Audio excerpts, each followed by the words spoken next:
Andy? Morning. Morning. Memories from Manchester United Leeds game, Dolly? 4-3 win. I've got quite a few good memories. Probably the 4-3 win. I scored 2 at Ellen Road. That's for me. And seeing David Beckham and Ian Hart probably having the slowest race ever for a 50-yard long pass from Solskjaer. So now we've had some great games against them. They had a fantastic team around say 2000s, late 90s with a friend of mine, Eric as well. Eric Bakke was in that team, so there was quite a few fierce tackles in those games. And hopefully it'll be a good competitive game as well tomorrow, or I'm sure it will be. Yeah. There was a few players that missed the game on Saturday. The day you could be fit to play tomorrow. Yeah, I think so. Yeah, all of them. Yeah, we were all training yesterday. No one missed training, so 24 players. So we got plus keepers. So Granty is still not fit. Maybe we won't risk Luke. We're not sure. But Rom, Vic, Eric, that missed the game. They're fit. No, Luke's not serious. It's not serious. No. He's trained yesterday. So, but we might not risk him tomorrow. On the fact that Man U and Leeds haven't played a lot recently, does that do anything to the rivalry between the clubs? Does it add to it, detract to it from it? The more you play against each other, probably more the rivalry will flare up again. And of course, you want to have games against the biggest clubs. And if we see Leeds back up in the Premier League one day, I'm sure you can see the size of the game. Because as Andy asked, it's a great occasion for both sets of supporters and the players as well, because there were some fantastic games. Ollie and then there's a lot of fans from both clubs in town. Obviously, given the rivalry, is there any concern at all that there may be trouble because it's not unknown when these two sides get together? No, I wouldn't think so. No, if you make the effort to come across here and watch your favourite team, I think football is the reason you're here and to support your own team. So I don't think that's going to be an issue. Hope so, anyway. And Victor, do you know anything about Manchester United's rivalry with Leeds? When you arrive at the club, they've not played Leeds for such a long time. Nobody would have even spoken about it, but it is one of the major rivalries of the club. Yeah, no, of course I know about the rivalry and the history. So, like the boss said, I think it's going to be a tough game tomorrow, and I'm looking forward to it. So, yeah. Ola, 32, 31 points up to City and Liverpool last season. What are the key areas you're working on now to close that gap into the next season? There's, when you coach or manage a team, there's so many little things, all the little things that can make a big difference we're working on. Of course, fitness, some new tactical ideas, get all the players ready and involved, create a team, because this is about us as a team, the team ethos that we always had as a foundation, and there's so many things, and luckily we've got a pre-season with so far it's been 2 weeks. Rom's missed a few training sessions, and that's more or less it. Anto missed 1, so everyone's quite fit at the moment. When we start the league, we want everyone there ready to play. No one missed too much. What did you learn about how your plans are progressing in the game you played the other day against Glory? Obviously, it's the first game, and you play an opposition that we didn't know too much about. We set out like we hope to continue with intensity, aggression, energy.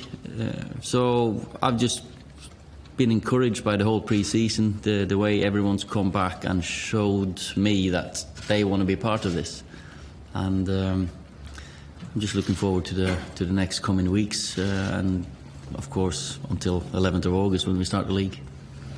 Victor, you had a strong end to the season. Last week, your agent suggested there'd been an offer from another club, but I imagine, as far as you're concerned, Manchester United is where you're at and going to stay, isn't it? Yeah, I'm very, very happy to be a Manchester United player, and I'm really looking forward to this season. I'm very excited for the new season to start. So yeah, that's my answer. I'm very happy here. And Ollie, in terms of, I know we asked you about Romelu and you told us to talk to Ed. Are you happy that if something doesn't happen, that he's happy to be a Manchester United player and play for you? You know, the day we start the league, I'm sure everyone who's here will give absolutely everything for Man United. They want. We're going to have a strong team with players who want to give everything. And there's always rumours, speculations about Man United players. But when the league starts, we batten the hatches down and we stick together as a team. A question to both of you. Some of the local Australian rules football clubs have expressed concerns about this off-the-stadium surface and possible contribution to injury because of the hardness of it. Did you guys find it particularly hard at all on the weekend? I didn't play, Victor didn't play, but the lads didn't really mention anything, so I thought they slipped a couple of times, but that's I don't think there's any concern, no.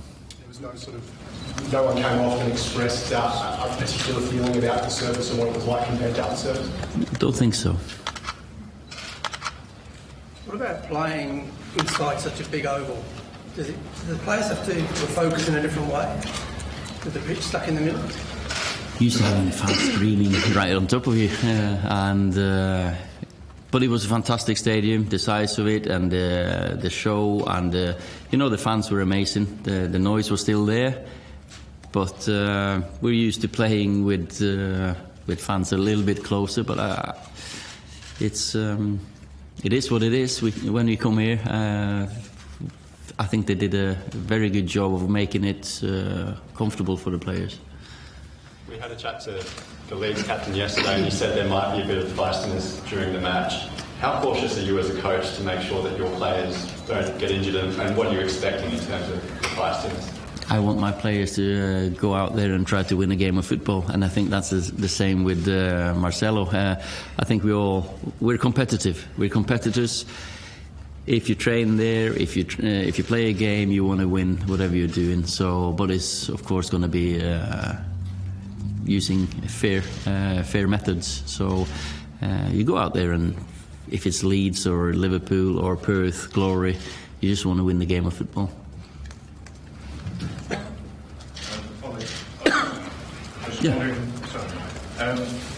Just wondering if there's an update when Darwin and Fred might be linking up with the group. And there's a lot of talk about Matteo particularly.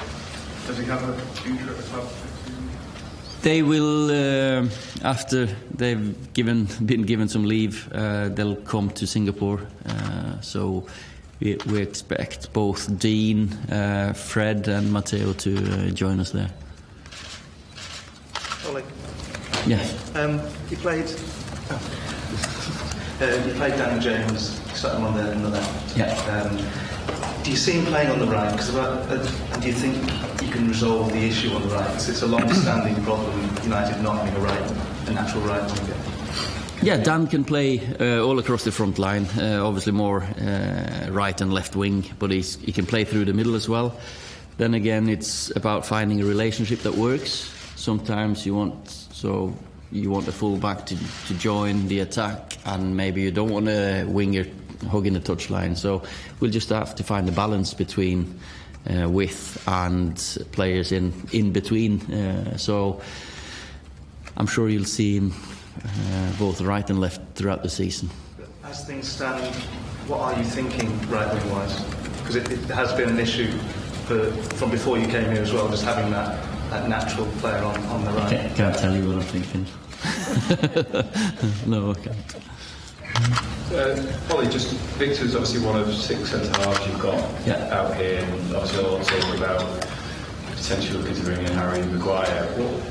If you did bring in another player in, that would give you 7 centre-halves. Is something going to have to give there, and some players will have to go, because there's a limit, I imagine, to how many players you can actually carry going into next season? Yeah, of course. There's a limit of players, and whoever performs will be part of the team, and whoever doesn't, they've got to fight to get back in. And it's been loads of speculation, but I can't really say anything. But that we'll work to find a relationship with the ones we've got. Will Tunzibi, is there any chance he'll go out on loan, or do you plan to keep him in the squad for next season? Same answer, really. Axel has got a great chance of staying here and playing. He's had a great season last year after he came, stop-start season with injuries, but he's really proven that he's capable of playing at that level. He promoted with Villa, and he's come back very strong, focused. He did well in the first game here, so he's one of the young, exciting players that I can't wait to see more. David De Gea didn't play on Saturday. Will he feature tomorrow for you? Yeah. Is there any update in terms of his He'll play tomorrow, and hopefully we can agree with David, as I've said a few times. I think that'll be up to David and the club to announce if that happens, if and when. Victor, last year you seemed to make a big stride forward. The Juventus game in particular seemed to be a big step forward for you. Did you feel that? Did you feel by the end of last season that you were more of a Manchester United player than you had been 12 months ago? Well, it's hard. I always felt like a Manchester United player, but of course last season was a better season for me. I performed better than I did my first year here, but yeah, I'm not really sure what I'm going to answer to that. I'm just happy that I could perform well and help the team. I mean, sometimes though people go to Man United and it takes them a little while to get used to surroundings, and judgment is very quick. And maybe there were people asking questions of you, but at the end of last season, they felt that you were the best centre-half of the club, basically. Well, I'm happy that people think that. I'm just trying to do my best every day and help the team. You know, that's what I work hard for every day, to go out there on the pitch and perform and help the club win games. So, yeah. Okay, guys, last question. So, Victor, you obviously had a difficult first season, but you really came through that last year and obviously delivered very impressively. If players come in and they have a difficult time adjusting and settling, are you well placed now to be able to talk to them and help sort of guide them through that situation?